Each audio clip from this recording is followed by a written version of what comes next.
જામનગરના ઓસવાડ સમાજમાં મોટો વિવાદ સર્જાવા પામ્યો છે। આ વિવાદનું કારણ એ છે કે હરિયા કોલેજનું સંચાલન જે ટ્રસ્ટ કરે છે તે ઓસવાડ એજ્યુકેશન ટ્રસ્ટમાં હોદ્દેદારોના મામલે વિવાદ ઊભો થયો છે।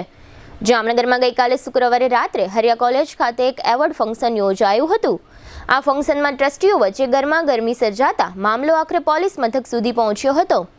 ટ્રસ્ટ સંચાલિતા હરિયા કોલેજના સંકુલના ફાઉન્ડર ચેરમેન જયંતિભાઈ હરિયાના પુત્રી જિજ્ઞાબેન હરિયાએ જામનગરના જાણીતા ઉદ્યોગપતિ આર.કે. શાહ તથા તેમના સાળા જીનેશ શાહ વિરુદ્ધ અતિ ગંભીર પ્રકારના આક્ષેપ કરતા સમગ્ર ઓસવાડ સમાજમાં અને જામનગરમાં સનસનાટી મચી ગઈ છે।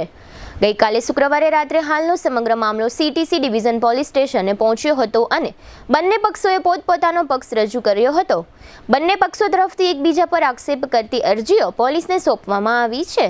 આ અરજીની તપાસ પોલીસ દ્વારા કરી આગળની કાર્યવાહી પોલીસ કરશે તેવું સૂત્રોમાંથી જાણવા મળ્યું છે। તે દરમિયાન આ વિવાદ અંગે જિજ્ઞાબેન હરિયાએ ગઈકાલે શુક્રવારે રાત્રે મીડિયા કર્મીઓ સાથેની વાતચીતમાં જણાવ્યું હતું કે એવોર્ડ ફંક્શનના કાર્ડમાં મહેમાનો અને મુખ્ય મહેમાન તેમજ ટ્રસ્ટીઓ વગેરેના નામો લખેલા છે અને એવોર્ડ માટેની તેઓની સૌની ભૂમિકાઓ નક્કી કરેલી છે, પરંતુ તે દરમિયાન ફંક્શનમાં હરિયા કોલેજના head of the department doctor Ajay શાહે સૌપ્રથમ પરિમલભાઈનું ઇન્ટ્રોડક્શન આપ્યું હતું। ત્યારબાદ આર.કે. શાહના સાળા જિજ્ઞેશ ફૂલચંદ શાહનું ઇન્ટ્રોડક્શન ટ્રસ્ટ બોર્ડના મેમ્બર તરીકે આપ્યું હતું। આ સાથે જિજ્ઞાબેને ઉમેર્યું છે કે જીનેશભાઈ શાહ આ ટ્રસ્ટ સાથે ક્યાંય પણ સંકળાયેલા ન હોવા છતાં તેમને સ્ટેજ પર બોલાવવામાં આવ્યા હતા। આથી તેમને સ્ટેજ ઉપરથી નીચે ઉતરવા જણાવ્યું હતું, પરંતુ હેડ ઓફ ધ ડિપાર્ટમેન્ટે જીનેશભાઈને સ્ટેજ પરથી નીચે ઉતાર્યા ન હતા। આ ઉપરાંત જિજ્ઞાબેને અન્ય એક આક્ષેપ એવો કર્યો છે કે જીનેશ શાહે અગાઉ ઓસવાડ એકેડમી પણ ભાડે આપી દીધી હતી અને દિગ્વિજય પ્લોટમાં આવેલા છાત્રાલયની જગ્યા પણ અન્ય ટ્રસ્ટમાં ટ્રાન્સફર કરી હતી। જિજ્ઞાબેન હરિયાએ એમ પણ કહ્યું હતું કે હરિયા કોલેજ કેમ્પસના ડિરેક્ટર સ્નેહલ પલાણ મેડમને કહેવામાં આવ્યું હતું કે જીનેશ શાહને સ્ટેજ ઉપરથી ઉતારવામાં આવે, કારણ કે પાયાના ટ્રસ્ટીઓએ ખૂબ જ મહેનત કરીને અને દાન આપીને આ ટ્રસ્ટ બનાવ્યું છે, જેમાં ગમે તે વ્યક્તિને સ્ટેજ પર બેસાડી દેવામાં આવે તો ટ્રસ્ટની પ્રતિષ્ઠાને છાંટા ઉડે। આથી ઉલ્લેખનીય છે કે ગઈકાલે શુક્રવારે રાત્રે આ ડખ્ખો એટલો બધો આગળ વધી ગયો હતો કે ફંક્શનના સ્થળે પણ પોલીસને બોલાવવી પડી હતી। જિજ્ઞાબેન હરિયાએ આ ઉપરાંત એવો પણ આક્ષેપ કર્યો હતો કે મેનેજિંગ ટ્રસ્ટી આર.કે. શાહે પોતાના સદગત મિત્ર કિલુભાઈ વસંતની પત્નીની જગ્યા વેચી મારી હતી। આ ઉપરાંત આર.કે. શાહે ઓસવાડ સોસાયટીના 20 ફ્લેટ વેચી નાખ્યા છે। આર.કે. શાહ પોતે બીમાર રહેતા હોય હવે ધીમે ધીમે પોતાના સાળા જીનેશ શાહને ટ્રસ્ટમાં લાવવા માંગે છે, પરંતુ સ્પષ્ટતા કરતા જિજ્ઞાબેને એમ કહ્યું હતું કે જીનેશભાઈ ટ્રસ્ટમાં ક્યાંય નથી અને આ બધી તકલીફો જીનેશ શાહના હિસાબે ઊભી થઈ છે। હરિયા કોલેજના વિવાદનું મૂળ જોઈએ તો અત્યાર સુધી હરિયા કોલેજના ટ્રસ્ટમાં ફાઉન્ડર ચેરમેન તરીકે કાંતિભાઈ હરિયા સેવા આપતા હતા, પરંતુ થોડા સમય પહેલા તેઓ સ્વર્ગવાસ થયા છે। ત્યારબાદ નવા ફાઉન્ડર ચેરમેન તરીકે કોણ તેનો પણ વિવાદ થયો હતો, જેને કારણે કાંતિભાઈ હરિયાના ભાઈ જયંતિભાઈ હરિયાએ કોર્ટ મેટર કરી હતી। કોર્ટે જયંતિભાઈ હરિયાની ફેવરમાં ચુકાદો આપી ઓસવાડ એજ્યુકેશન ટ્રસ્ટના ચેરમેન તરીકે જયંતિભાઈ હરિયાની નિમણૂક કરી હતી। ત્યારબાદ પણ જયંતિભાઈ હરિયાને ટ્રસ્ટના ચેરમેન તરીકેની કોઈ ટ્રસ્ટીઓ નોંધ ન લેતા હોય તેવું જયંતિભાઈ હરિયા પરિવારને લાગતું રહે છે, જેને કારણે આ વિવાદ વધુ વકર્યો હોવાનું કહેવાય છે। હરિયા કોલેજ આર્થિક રીતે ખૂબ જ સદ્ધર માનવામાં આવે છે। વર્ષે દહાડે આ કોલેજ કરોડો રૂપિયાની કમાણી પણ કરે છે। આ ઓસવાડ એજ્યુકેશન ટ્રસ્ટના મેનેજિંગ ટ્રસ્ટી તરીકે આર.કે. શાહ છેલ્લા ઘણા વર્ષોથી કામ કરી રહ્યા છે। સંસ્થાના ચેરમેન જયંતિભાઈ હરિયાનો એવો પણ આક્ષેપ છે કે આ સંસ્થાનો સ્ટાફ પણ આર.કે. શાહ કહે તેટલું જ કામ કરે છે। સ્ટાફમાં પણ અમારી કોઈ નોંધ લેતું નથી, જેને કારણે પણ અમો અપમાનિત થઈ રહ્યા હોય તેવું લાગી રહ્યું છે। આ સંસ્થાના મુખ્ય દાતા તરીકે અમારું પરિવાર છે, છતાં પણ અમારી સાથે ગેરવર્તણૂક કરી અમોને નીચા દેખાડવાનો આ સંસ્થા તરફથી પ્રયત્ન કરવામાં આવે છે, જેનું મને ખૂબ જ દુઃખ થાય છે। અમુક ટ્રસ્ટીઓએ આ સંસ્થાને એક કમાણીનું સાધન બનાવી લીધું છે, જેની પણ ચેરિટી કમિશનર રાજકોટ દ્વારા તપાસ થવી જોઈએ તેવી પણ જયંતિભાઈ હરિયાએ માંગણી કરી છે। આ સંસ્થામાં કરોડો રૂપિયાના ગોટાળા થયા હોવાનું પણ અમારા ધ્યાન ઉપર આવેલ છે, તેમ જયંતિભાઈ હરિયાએ જણાવ્યું હતું। ગઈકાલના વિવાદ બાદ આ સંસ્થાના ફાઉન્ડર ચેરમેન જયંતિભાઈ હરિયા પરિવાર પોતાના હક માટે લડી લેવાના મૂડમાં દેખાય છે। કાલે મોડી રાત્રે જયંતિભાઈ હરિયા, તેમના ધર્મપત્ની અને આ સંસ્થાના ટ્રસ્ટી કંચનબેન હરિયા, તેમની પુત્રી જિજ્ઞા હરિયા સીટીસી ડિવિઝન પોલીસ સ્ટેશને પહોંચ્યા હતા। તેમજ સામે પક્ષે જીનેશભાઈ શાહ, હરિયા કોલેજના head of the department doctor Ajay Shah, campus director Snehal Palan સહિતનો સ્ટાફ પણ પોલીસ સ્ટેશને જોવા મળ્યો હતો. આ ઉપરાંત ઓસવાડ સમાજના આગેવાનો પણ આ વિવાદની જાણ થતાં CTC ડિવિઝન પોલીસ સ્ટેશને દોડી આવ્યા હતા. તેમજ મોડી રાત્રે મીડિયાને પણ આ વિવાદ અંગેની માહિતી મળતા મીડિયાના પ્રતિનિધિઓ પણ મોડી રાત્રિ સુધી આ વિવાદના કવરેજ માટે રાત ઉજાગરા કર્યા હતા. આમાં આખો મામલો સમગ્ર ઓસવાડ સમાજમાં ચર્ચાનો મુદ્દો બન્યો છે અને આગામી દિવસોમાં આ મામલો વધુ વિવાદી બને તેવી પણ શક્યતાઓ રહેલી છે. દરમિયાન ગઈકાલે શુક્રવારે રાત્રે જિજ્ઞાબેન હરિયાએ આ સમગ્ર વિવાદ અંગે મીડિયા કર્મીઓ સમક્ષ આપેલી વિગતો પ્રસ્તુત છે. આજે જે પ્રસંગ થયો એની પહેલા હું તમને થોડી હિસ્ટ્રી કહું કે કઈ રીતે શું કામ આવું થયું. હવે મારા દાદાજી કજુડા ગામમાં મોટા થયા હતા. એ 3 ચોપડી ભણેલા અને કજુડા ગામ નાની વયે 9 વર્ષની ઉંમર છોડીને એ મુંબઈ આવ્યા અને એમણે કડી મજૂરી એટલે આપણે હાથ ગાડી લઈને નારિયેલ ના વેચતા હોય માણસો, કડી મજૂરી કરીને 5મે માળે લિફ્ટ નથી એવી જગ્યાએ ડિલિવરીના કામથી શરૂઆત કરીને પછી ધંધો વિકસાવ્યો. મારા બાપુજીની ઉંમર જેમ મોટી થતી ગઈ એમ એમની નજર બહુ કમજોર થઈ ગઈ. એમની આઈસાઇટ સાવ વહી ગઈ પણ એમનું વિઝન બહુ જ સ્ટ્રોંગ હતું. મારા પપ્પા શ્રી જયંતિભાઈ હરિયા અને બીજા એક ભાઈ હતા કાંતિભાઈ હરિયા, એ બે એમના દીકરાઓ. એમણે મહેનત કરીને એ હદ સુધી પહોંચી ગયા કે દુનિયાના ગમે તે મોટામાં મોટું શહેર ના આપો, તમે લંડન કયો, ન્યુયોર્ક કયો, નાઇરોબી કયો, હોંગકોંગ કયો, દુબઈ કયો, જ્યાં કયો ત્યાં આપણી ઓફિસીસ હતી. એટલે તમે વિચાર કરો કે જર્ની ક્યાંથી ક્યાં આવી. અને બાપુજીની 2 આંખો એટલે એમના દીકરાઓ એક થોડી ઉંમર જતા જ્યારે એમની ઉંમર મોટી થઈ તો એમણે 2 ભાઈઓને બોલાવ્યા કે મને તમને મારો વારસો કરી આપો છે, મારા જીવતાજી હું આ કરી નાખું. તો જેમણે બહુ હાર્ડ લાઈફ જોઈ હોય ને એ લોકો લક્ઝરી ઉપર ન સ્પેન્ડ કરી શકે, એ લોકો બીજાનું વિચારે. અને મારા બાપુજી જ્યારે હતા બી તો એમની વાત એમ થતી કે તમે લખુ બાપાને ત્યાં ગમે એમ કરીને પહોંચી જાઓ, તમને રોટલા ઓટલાની સગવડ થઈ જશે. મારા પપ્પા, મોટા બાપા, બાપુજી જ્યારે વારસાની વાત આપી તો બંનેએ કીધું અમને તમારો વારસો નથી જોઈતો, તમને જ્યાં વાપરવો હોય સારા કામે તમે વાપરો. 3 ભેગા મળીને નક્કી કર્યું કે બાએ બહુ સમજાવ્યા બી કે છોકરાને કે ભાઈ પૈસા વગર જિંદગી કાઢવી બહુ અઘરી છે. હું તમને કહું છું, મેં જોયું છે, તમે આમ ના કરો, તમે વારસાના લઈ લ્યો.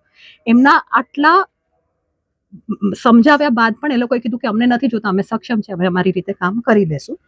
એના ઉપરાંત થયું એવું કે એના ઉપરાંત એ ટાઈમે કે બાપુજી જ્યારે ગામડેથી ગયા મુંબઈ તો ઘણા લોકો જોયું ને ગામડામાં ઘણા લોકો રોટલા ભર નતા થતા. હું વાત કરું છું 43 યર્સ પહેલાની, 45 યર્સ પહેલાની.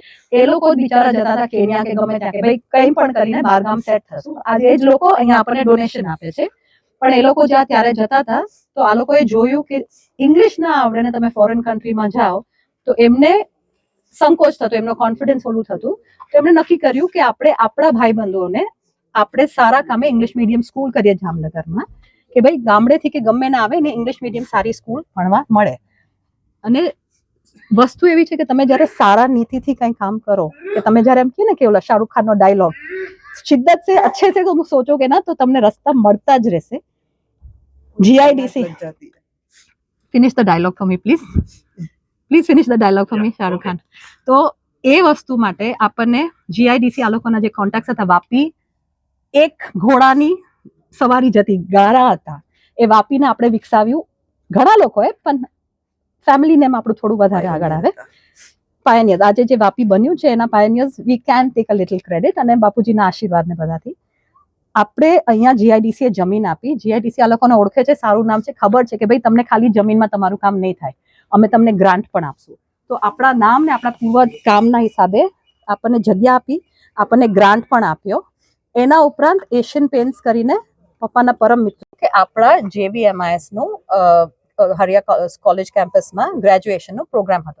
હવે એનું ઇન્વાઇટ જે છે હું તમારા કોઈમાંથી એક વોટ્સએપમાં નાખી દઈશ. એમાં ઇન્વાઇટર્સના નામ, ટ્રસ્ટીના નામ, આપણા જે ચીફ ગેસ્ટ છે એમના નામ, બધાના નામ લખેલા હતા. આપણે સ્કૂલમાં ઓબ્વિયસલી જે ગ્રેજ્યુએટ થાય એ લોકોને કાળા રોબ્સ આપે ને હેટ, અને જે ડિગ્નેટરીઝ હતા આપણા જે ટ્રસ્ટીઓ છે, જે મેઇન ચીફ ગેસ્ટ છે, એ લોકો માટે આપણે પર્પલ રોબ્સ રાખેલા કે ભાઈ they will dress up and give awards. હવે આપણા જે HOD છે ડોક્ટર અજય શાહ, એમણે પેલા એક પરિમલભાઈનું ઇન્ટ્રોડક્શન આપ્યું as member of trust board. He is not a member of the trust board. એના પછી હવે ના બી પાડી કે ધીસ ઇઝ નોટ કરેક્ટ. એમણે જિનેશભાઈ ફૂલચંદ શાહ જે રમણીકભાઈના સાળા સાહેબ છે એમને ઇન્ટ્રોડ્યુસ કરાવ્યા as member of the trust board અને એમને એ જ પર્પલ રોબ્સ પહેરાવીને સ્ટેજ ઉપર બોલાવ્યા, વિચ ઇઝ નોટ કરેક્ટ. અમે ના બી પાડી કે આ તમે એમને ન બોલાવી શકો કારણ કે આપણા ટ્રસ્ટમાં એ કંઈ નથી. અને અમને સાંભળવામાં અમે અહીંયા જામનગરમાં ઘણો સમયથી છે તો તો અમને એમ જાણવામાં મળ્યું છે કે જિનેશભાઈ ફૂલચંદ શાહ એમણે ઓશવાડ એકેડમી, જે આપણી OSRS ની પ્રોપર્ટી છે, ઓશવાડ સમાજની, એ પ્રોપર્ટી ભાડે આપી દીધી હતી બીજા કોઈ બહારના ને. પછી સમાજના બધા આગેવાનો આવીને એમને કઢાવી. એના પછી એક છાત્રાલય છે આપણી, એક છાત્રાલય છે Digvijay plot, I am not sure ક્યાં આગળ, એની જગ્યા એમણે એવી શિફતથી, જે ઓરિજિનલ ટ્રસ્ટનું નામ છે, એમણે ને 4-5 બીજા લોકોએ બહુ સિમિલર નામનું ટ્રસ્ટ કરી અને કે આ પ્રોપર્ટી આ ટ્રસ્ટમાં ટ્રાન્સફર કરી નાખો. જે પણ આપણા સમાજના આગેવાનોએ બંધ કર્યું. એમના પણ અણગણિત ક્રિમિનલ કેસીસ છે, ચેક બાઉન્સીસ કેસીસ છે.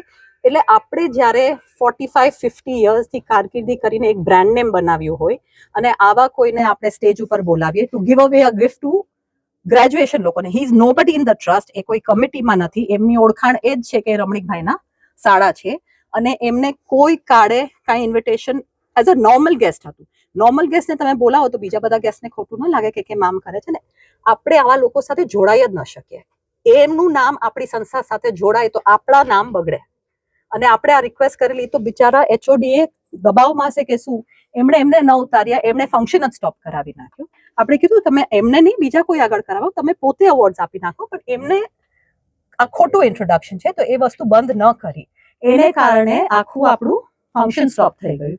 તો એ માણસ, કોઈ પણ માણસ જેને બેઝિક સેલ્ફ રિસ્પેક્ટ હોય ને, એ માણસ પોતે સ્ટેજ ઉપરથી ઉતરી જાય. રાઈટ, આટલું બધું જોતું હોય તો માણસ ઉતરી જાય. એ ન ઉતાર્યા તે ન જ ઉતાર્યા. પોલીસને બોલાવી, ન છૂટકે બોલાવી પડી, કારણ કે જ્યારે તમે વિચારો કે બહુ માણસે આટલી મહેનત કરીને કમાણી કરી હોય અને દિલેર કેવું કે હું મારા પર નહીં, હું સમાજ માટે સારા કામે વાપરીશ, અને એમનું નામને કારણે આજે ગમે એટલા ડોનેશન્સ આપણે કર્યા હોય, ઓરિજિનલ આજની તારીખે પણ તમે મને કહો કોલેજ તમે કઈ કહો છો જામનગરમાં, હરિયા કોલેજ બોલો છો ને, તો એ નામની કઈ કિંમત હોય, એની કારકિર્દી હોય, કેટલા વર્ષે શું બન્યું, તમે ગમે એવા એરા ઘેરાને બોલાવી એને સ્ટેજ ઉપર ચડાવી દો ને એમનું નામ એસોસિએટ કરો તો આપણા પર છાંટા ન ઉડે. તો ન છૂટકે અમારે આ કરવું પડ્યું અને અમે રિક્વેસ્ટ બી કર્યું. અમે મિસિસ નેહલ મેડમ પલાને બી કીધું કે તમે કેમ્પસ ડિરેક્ટર છો, તમે અજયભાઈને રિક્વેસ્ટ કરો કે ધીસ ઇઝ નોટ કરેક્ટ. પણ એ ન ઉતાર્યા તે ન જ ઉતાર્યા. અને આઈ એમ સો સોરી કે તમારી સાથે આ રીતે વાત કરવું પડે. તમે કંઈ સેલિબ્રેટ કરતા હોય તો, અને આમાં તમે પૂછો છે એટલે કહું છું કે અમારા જે મેનેજિંગ ટ્રસ્ટી છે રમણીકભાઈ, અમને હમણાં હાલમાં ખબર પડી છે કે એમના પરમ મિત્ર હતા, એમની વિધવા વાઇફ વર્ષાબેન, બેસ્ટ ફ્રેન્ડની વાઇફ ન કરે. નારાયણ, તમારા કોઈ બેસ્ટ ફ્રેન્ડને કંઈ થઈ જાય તો તમે એમની વાઇફને સહાયતા કરો. એમણે એમની જગ્યા વેચી મારી, પોતાના નામે કરી વેચી મારી, અને કોઈ ટ્રસ્ટીને કોઈ ટ્રસ્ટ બોર્ડમાં જાણ નથી કરી. એમની FIR ચાલુ છે, એમના પર કેસીસ ચાલુ છે, ક્રિમિનલ કેસ. હજી પણ 27 જૂનના 2025માં એમનો કેસ ચાલુ છે. વાત ત્યાં નથી અટકતી. મને કહેતા બહુ દુઃખ થાય છે કે એ આપણા સ્ટાફને, જેમ કે એક જીપાલ પટેલ કરીને છે, આપણો CEO છે, એ છે, હા, એને અને આપણા કેટલાય અણગણિત સ્ટાફને પોતાના પર્સનલ કામે ક્રિમિનલ કેસ માટે ત્યાં મોકલે. તો તમે વિચાર કરો આપણા સંસ્થાનું નામ કેટલું બગડે.